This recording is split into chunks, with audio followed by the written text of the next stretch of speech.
না, মানে মিডিয়াতে কাজ করে মানে মানুষ খারাপ। আমি চুল ছোট করেছি তার মানে আমি দিন আর দুনিয়া সম্পর্কে কিছু জানি না। চুল ছোট কেন করলাম এটা আমার অপরাধ।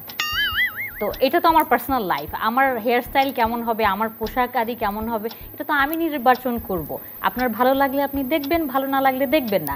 তাদের কোনো কিছু খারাপ লাগলে তারা তাদের মতামত জানাতে পারে, কিন্তু তারা চাপিয়ে দিতে পারে না আপনাকে এটাই করতে হবে, আপনি এটা কেন করলেন তার মানে আপনি খারাপ। তারা জাজ করতে পারে না। ওকে, তাদের এই জাজমেন্টে আসলে কোনো ফাইনাল রেজাল্ট আসে বা তারা যদি আপনাকে কোনো খারাপ কথা বলে এটা কি আপনার ফ্যামিলিতে কোনো ইম্প্যাক্ট ফেলে? সোশ্যাল মিডিয়াতে আসলে যতটা জাঁকজমকপূর্ণ জীবন দেখানো যায়, আসল রিয়েল চিত্র কিন্তু সেরকম না। না, অবশ্যই না, অবশ্যই না। অনেক ফিল্টার করে অনেক সুন্দর বানানো যায়, অনেক অসুন্দর জায়গাকে সুন্দর দেখানো যায়, অনেক কিছুই করা যায়, কিন্তু মানুষ যখন দেখে তখন মানুষ ভাবে বোধহয় যা দেখছে তাকে অনেক উজ্জ্বল ভাবে দেখছে। সো মানুষের ভিতরে একটা ভুল ধারণা তৈরি হয়। এলএমই সার্টিফাইড বিশ্বসেরা কপারে তৈরি ওয়ালটন কেবলস, যা আপনার স্থাপনাকে রাখবে সব সময় নিরাপদ। এই ভুল ধারণা এবং সাইবার বুলিং এর শিকার সর্বোচ্চ মাত্রায় কি হয়েছেন, কি কমেন্টসে কষ্ট পেয়েছেন?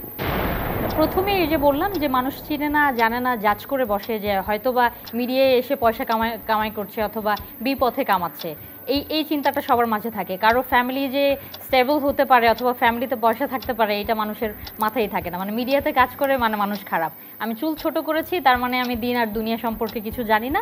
চুল ছোট কেন করলাম এটা আমার অপরাধ।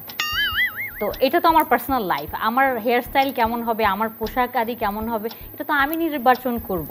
আপনার ভালো লাগলে আপনি দেখবেন, ভালো না লাগলে দেখবেন না। অধিকারটা তাদের তো আছে, এই অধিকারটা তাদের জন্যই তো কাজগুলো করছেন। এই অধিকারটা অবশ্যই গালির সাথে তালিও তো পাবেন। অবশ্যই গালির সাথে তালি পাই, কিন্তু তারা বুলিং করতে পারেন না। হ্যাঁ, তাদের কোনো কিছু খারাপ লাগলে তারা তাদের মতামত জানাতে পারে, কিন্তু তারা চাপিয়ে দিতে পারে না আপনাকে এটাই করতে হবে, আপনি এটা কেন করলেন তার মানে আপনি খারাপ। তারা জাজ করতে পারে না। ওকে, তাদের এই জাজমেন্টে আসলে কোনো ফাইনাল রেজাল্ট আসে বা তারা যদি আপনাকে কোনো খারাপ কথা বলে এটা কি আপনার ফ্যামিলিতে কোনো ইম্প্যাক্ট ফেলে? কোনো ইম্প্যাক্টই ফেলে না। আর যদি ইম্প্যাক্ট ফেলতো তাহলে 12 বছর কাজ করতে পারতাম না।